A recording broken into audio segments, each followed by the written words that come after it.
Good evening, Chuck. Thank you. We begin tonight with breaking news in the Mueller probe. For the first time, I can tell you there are reports tonight that Bob Mueller is tracing the campaign email hacks back to a person inside the Kremlin. We don't know if that means any new charges at any point. But this is different because until tonight, as you may know from watching the news, all of Mueller's indictments and most reporting on this probe left all of the emails to the side. Now, that's important because stealing emails, just like stealing files in Watergate, is a crime.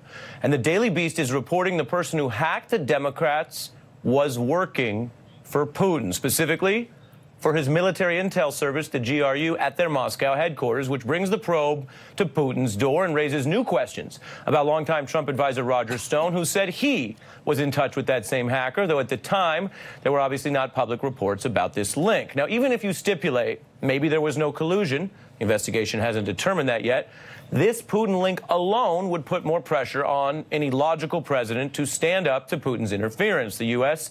now has the Mueller indictment on Russian interference and these new reports on Russian theft. Now, the indictment said Russia a lot, but never said Putin. In the most brazen part of this whole story, though, consider the most suspicious behavior that we think any security advisor or lawyer would advise the president not to do, but he keeps suspiciously assisting Putin to deny these types of allegations. I believe that President Putin really feels, and he feels strongly, that he did not meddle in our election.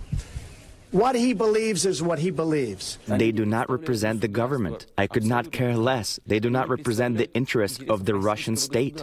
Maybe they're not even Russians. Maybe they're Ukrainians, Tatars, Jews, just with Russian citizenship. Even that needs to be checked. Maybe they have dual citizenship, or maybe a green card. Maybe it was the Americans who paid them for this work. How do you know?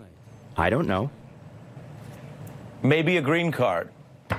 Quite a fancy legal phrase there, and it's actually pretty glaring tonight because Trump's foreign digital firm is under review by Mueller and a new British search warrant order after a hidden video that showed all of these bad things they did and these new allegations that the company's foreign staff were actually warned about the legal risks of playing around in our American campaigns, which, you know, involves like getting a green card and working here.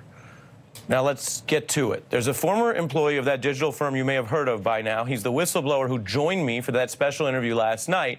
And in the interview, he actually advanced this story, telling us not only did those foreigners work, he said, on U.S. campaigns, but they were warned about the legal risk of doing that by Rudy Giuliani's law firm. Rudy Giuliani's law firm actually sent us a memo to Steve Bannon, Rebecca Mercer, and Alexander Nix that actually outlined the fact that in the United States, you cannot run campaigns with foreign citizens who aren't permanent residents. And the company was warned that Alexander Nix should recuse himself of substantive management duties. Giuliani warned the people you named during the campaign. Rudy Giuliani's law firm. Rudy Giuliani's law firm during the campaign, and your view is they ignored those warnings? They did. They completely disregarded it. Ignoring that kind of warning in a legal memo that your own digital firm requested, that's not nothing. Now, to verify those allegations, of course, we wanted to see the memo, so we asked for it. And tonight, I can tell you on TV for the first time, we got it. This is not some low-level paperwork.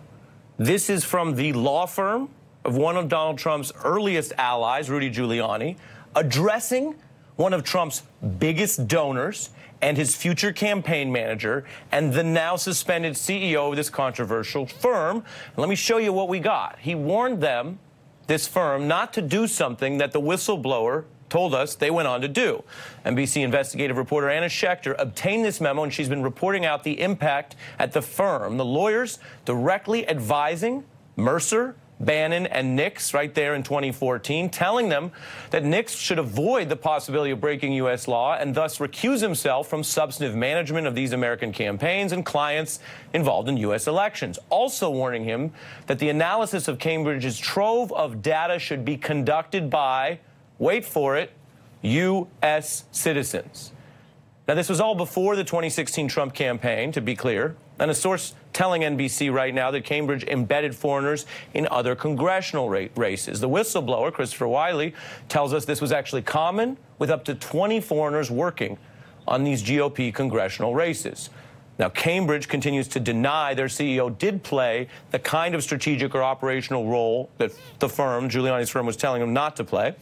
And I want to be very clear about what we have and what we don't know yet. It will take a lot more investigation to even estimate whether Cambridge, disregarding this advice and this one secret memo that we have, whether regarding it actually led to the violation of any laws. Indeed, that's what Mueller and this new British search may begin to assess. But let's widen out. All of this news comes on a night when Putin's links to felonious hacking in the U.S. are more public than ever, as Trump taps this new national security advisor, John Bolton, who has a duty to give the president the facts on these threats posed by Putin, even if Trump likes Putin. And he has a duty to share the national security risks that may be posed by Cambridge Analytica's newly understood role in our politics, even if Trump hired them.